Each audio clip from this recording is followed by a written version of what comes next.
for the Radiant at this, like if they're obviously still hanging on to the hope of winning this game, I think they shouldn't farm the Dragon Knight. He is not going to become relevant unless they win multiple team fights in a row. So for him to buy back to save even just a melee Rex, I think is the right call here. It's the Sven and the Timber that need to get items, especially the Sven. If he can get some sort of like even just a BKB at this point would work wonders here for Sizzy. Just look at the lineup. And got a crest too now on Dazzle. The second I just see him getting a BKB, Aoi will just look to control him as much as he can or isolate him while he triggers the BKB so he can just mop up the Sven nice and quick. And while he doesn't have that BKB, there's Fresh Heaven's Halberd, which was picked up over on Aoi as well. Like, Sven's worst enemy right now is the Naga Siren. Everything she does just destroys what he does. Yeah. And yeah, that's the problem. Even with a BKB, he can still get snared shut down with the rest of the team put to sleep. But it's the path he has to take. There's no other option. They're basically very, very cornered here. And EG are looking to push them off the edge. Yep, they're coming in. Sumail the first one. Sleight of Fissurian Chain again being used over on that Timbersaw. With no reactive armor charges being built up. It hurts like hell. And Feared with the ulti on, there's another Sleight of Fissurian Chain over on Moominda. And the blink forward, Swindamelons catches out Fear. That sentry wasn't longer there, and Aoi just stops the fight. And in fact, they got Sven and DK right on top of each other. Fear triggering up that BKB, Swindamelons dying so quickly.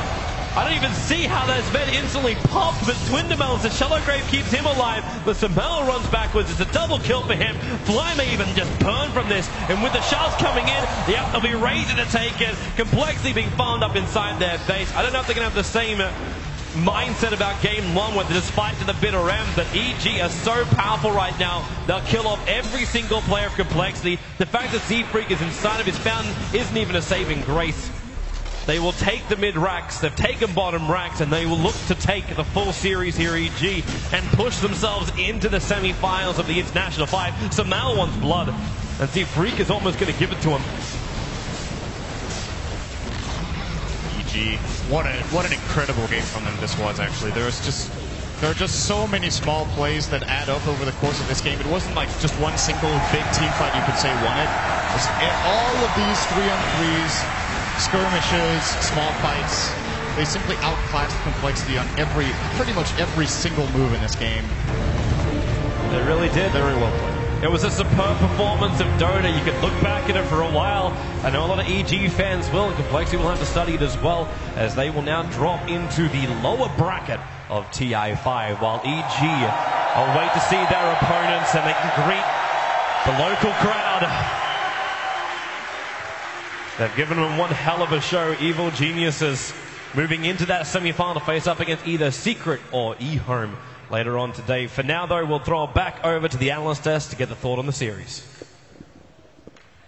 Thank you very much to Toby. And Synderen down there on the floor in the key arena. Complexity will now fall down to that lower bracket. Have put up a reasonable fight in the first game, but the second game, gentlemen, as Toby rightly pointed out, was a supreme display of skill from Evil Geniuses. Alan, you're back on the desk, and great to have you back here. What do you make of that? I mean, too much Sumail. Plain and simple. I thought Complexity's lanes early on were decent, but just the composition of those lanes forced them to virtually leave Swindle on an island mid against Sumail, and he just got so far ahead from the very beginning in CS that he just dominated the mid game. I mean, 22 kills, second most so far at this TI. Only Aggressive on his gyrocopter has topped that mark. Just too much of the young gun for EG. Okay, Melina, you said earlier on, he made the tweet this morning that said, hope you're ready. It's the Sumail show. And that really was the Sumail show, second game in. Those kind of losses are really demoralizing if you're Complexity because you just got outplayed. It wasn't, I mean, banning the Naga is dubious, not banning the Naga rather, but at the same time, I mean, Sumail just outplayed them at so many turns, and he's really good with the flashy heroes like Ember Spirit. Okay, we've got a couple of clips from the game just to bring it up. But Toby made the point in the commentary that this is one of those games where all of the teams will go back and watch it, and I think it's almost worth anyone going back to watch it because of how well they played. This is from 16 minutes and 30 into the game, and it was a triple kill in the top for EG. So talk us through this one, Seb. And Sumail, Well, it's a move that EG smokes around to catch them when they're pushing the tower. Sumail's open, but it's really hard to deal with the Ember at this stage because he has so much backup and so much disabled behind him. And the sleep has been key, as we said, during all those fights. The sleep, they can decide whenever they're in trouble, he just sleeps, they reposition, and they reopen. And Ember is one of those heroes that benefits a lot from repositioning. And then he goes back in again, the ulti from Crystal Maiden, very well used when they don't have disabled to cancel it. Great ulti by PPD, and they chase them down forever. That's the strength of Ember. You can never, escape an Ember Spirit. So he's gonna keep on using his spells. They can't go back. They have to turn and fight. It's the only way they have to actually deal with him. But that's not even an option because if they turn, they die. So yeah, great play by Sumail, and his positioning in those fights has been on point. Okay. And he never stops. Even Timbersaw can run away from him. Thank you very much. And in the sense of the first one was a little bit of a struggle. I don't want to say too much of a struggle. Complexity had the early game, obviously, but how does that rank up there for EG now? How much confidence will they get from that in moving through to the semi-final? They've kind of got the monkey off their back now. They've got that out of the way, and they can now just focus on trying to get to the final. I don't think EG is. I think they came into that match quite prepared, and I'd like to think they're the type of team that just step by step. So they had to beat Complexity, done, and now they're going to look to for the next match as if nothing happened. The next match is going to be a new one, a complete new one. They're not going to be like, we beat Complexity, we can go on. Okay, going to get the thoughts of Malini and Winter in just a moment, but Fear, fresh from his victory, is with Casey in the players' room. Hello! Yes, I have Fear, as you mentioned. Congratulations, first off. 2 very decisive wins. How did it feel in the pods there for you? It felt really good. We had a rough game 1. We were kind of nervous there, but after we took that one fight, the rest of that game and the game after felt really good for us. What have you learned coming out of group stage that you maybe had to implement facing the big stage when you came in for the international? We're still learning, actually. It's just mainly a lot of teams like changing hero picks up and they like using your hero picks, so we're just figuring out how we want to pick in which order that'll work best for us so we can get what we want for the most part. PPD is known as being one of the best drafters. How do you think the draft went for you guys for both games? Oh, very well. We spend a lot of time thinking about the draft and talking about it, but he in particular spends the most time just analyzing each draft and like which heroes were the best at fitting which players, and then we just sit down and talk about how we want to place, our lanes, our overall strategy, and then we just come out with strategies, and most of them, they come out pretty well for us because we put the time and effort in. Well, it showed. You guys look great out there. Thank you. How does it feel being back on the big stage, having not been here for a few years? I mean, I know that a lot of your fans are really excited to see you back. How did it feel for you?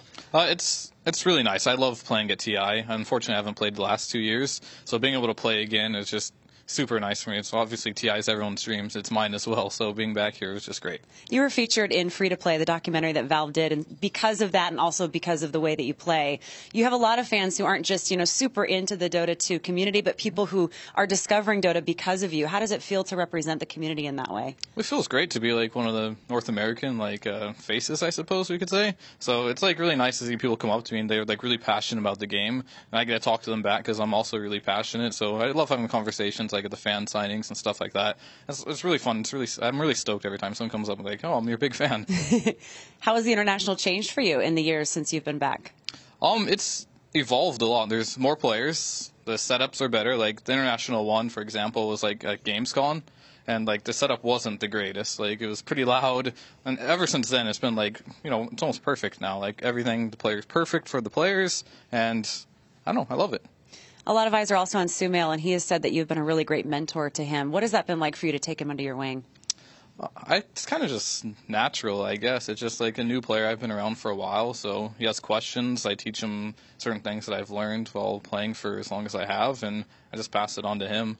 And it's not like intentional. It's just like I know these things, so it's like I just say them naturally, and then I guess a lot of people learn from that.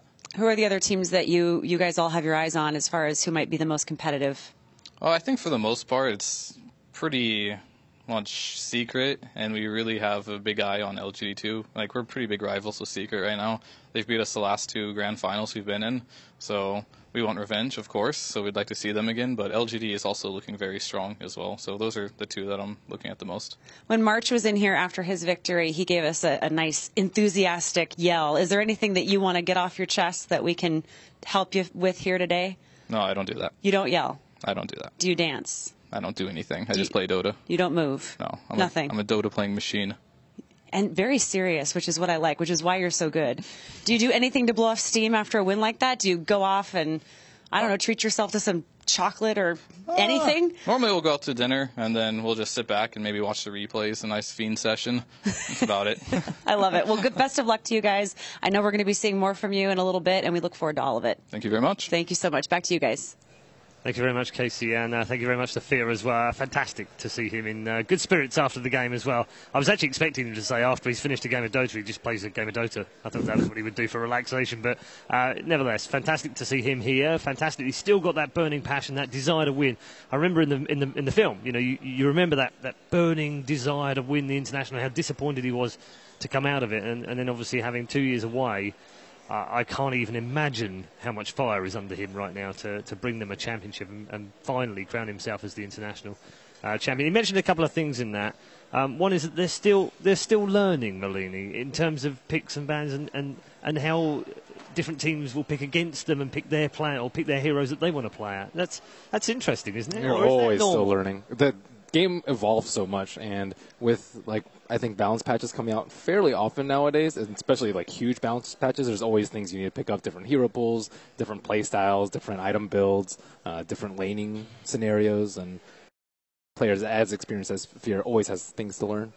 Okay, that's very interesting. Alan, what do you make of the interview? I think that you saw in that interview, part of the reason why EG is so good, and Matt brought this up earlier, is they're the best team in the world, I think, at learning from their mistakes, both in wins and losses. I mean, Charlie, EG's manager, likes to say this all the time. We lose, we learn.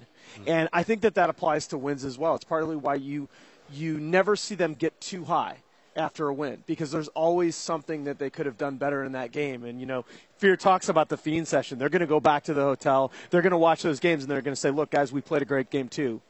I think we could do this even better. Yeah. Winter, for complexity now, where do they go from here? They've dropped